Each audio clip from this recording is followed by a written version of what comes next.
দেখতে মার্শমেলোর মতো হলেও এগুলো কিন্তু সফট, জিগলি আর স্পঞ্জি নো ফেল দুধের তুলা মিষ্টি, যেটা তৈরি করতে সময় লাগে মাত্র 10 মিনিট।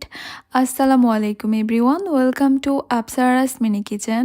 ঘরেই থাকা 3 থেকে 4টি উপকরণে কিন্তু তৈরি করে নেওয়া যাবে এই নো ফেল মিষ্টিগুলো। যে কোনো স্পেশাল অকেশনে এই মিষ্টিগুলো তৈরি করে নিতে পারবেন একদম ঝটপটভাবে। দেখতেও কিন্তু খুবই ভালো লাগে আর খেতেও কিন্তু সবাই খুবই পছন্দ করবে।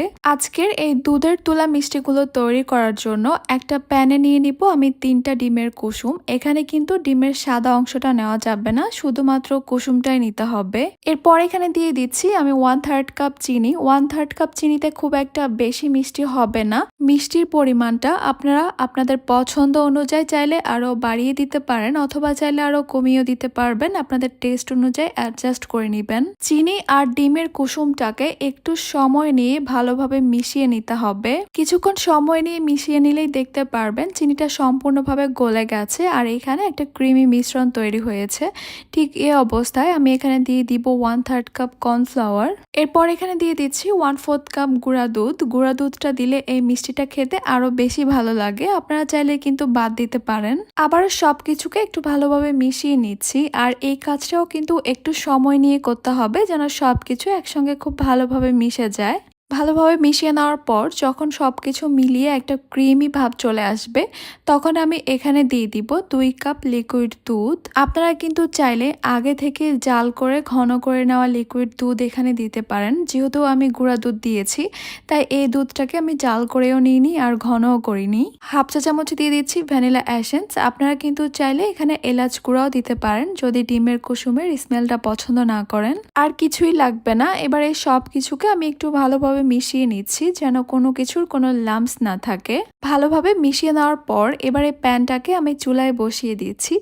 এরই মধ্যে আমাদেরকে একটা কাজ করে নিতে হবে। যে মোল্ডের মধ্যে আমি এই মিষ্টিটাকে সেট করব সেই মোল্ডটার মধ্যে আমি সামান্য করে একটু ঘি ব্রাশ করে দিচ্ছি। আর এই কাজটা কিন্তু অবশ্যই আগেই করে রাখতে হবে। এরপর চুলার হিটটাকে হাই মিডিয়ামের মাঝামাঝি রেখে অনবরত নেড়েচেড়ে মিশ্রণটাকে আমি জাল করে নিব। শুরু থেকে শেষ পর্যন্ত অনবরত নাড়তে থাকতে হবে, কোনোভাবেই কিন্তু নাড়াচাড়া অফ করা যাবে না, কারণ এই মিশ্রণটা খুব দ্রুতই জমে যায়। কয়েক মিনিটের মধ্যেই দেখতে পারবেন মিশ্রণটা ঘন হতে শুরু করেছে। এরপর তো একদমই নাড়াচাড়া অফ করা যাবে না। এই মিশ্রণটা যখন এরকম ঘন হওয়া শুরু করবে তখন চুলার হিটটাকে আমি একদমই লোতে করে দিব। অনবরত নেড়ে চেড়ে আমি আরো প্রায় 2 থেকে 3 মিনিটের মতো জাল করে নিচ্ছি। এরপর চুলা থেকে নামিয়ে মিশ্রণটাকে সরাসরি আমি ওই ঘি ব্রাশ করে রাখা পাত্রের মধ্যে নিয়ে নিব। হালকা হাতে ট্যাপ করে নিচ্ছি আর যখন নর্মাল টেম্পারেচারে চলে আসবে তখন আমি আরো 1 ঘন্টার জন্য ফ্রিজের নর্মাল চেম্বারে রেখে দিব। 1 ঘন্টার মধ্যেই কিন্তু সবকিছু ভালোভাবে সেট হয়ে যাবে। এরপর ফ্রিজ থেকে বের করে চারপাশ থেকে নাইফ দিয়ে একটু ছাড়িয়ে নিচ্ছি। এরপর ডিমোল্ড করে নিব।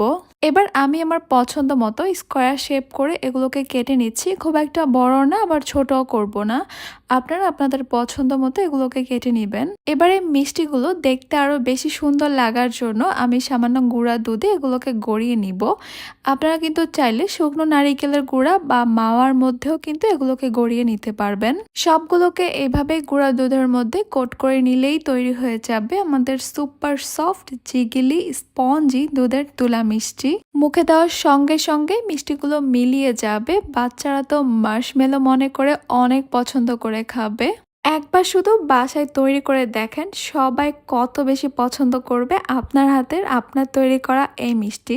আমার মনে হয় না এর চেয়ে সহজ নো ফেল আর কোনো মিষ্টি হতে পারে যেটা যে কোনো কেউ একদম পারফেক্টলি তৈরি করতে পারবে। যে কোনো স্পেশাল অকেশনে ডেজার্ট হিসাবে এই মিষ্টি হতে পারে একদমই হিট একটা আইটেম। আশা করছি আমার আজকের রেসিপি আপনাদের কাছে খুবই ভালো লেগেছে আর সহজও লেগেছে। তাহলে আজকে এই পর্যন্তই। সবাই অনেক বেশি ভালো থাকবেন, সুস্থ থাকবেন। আল্লাহ হাফেজ।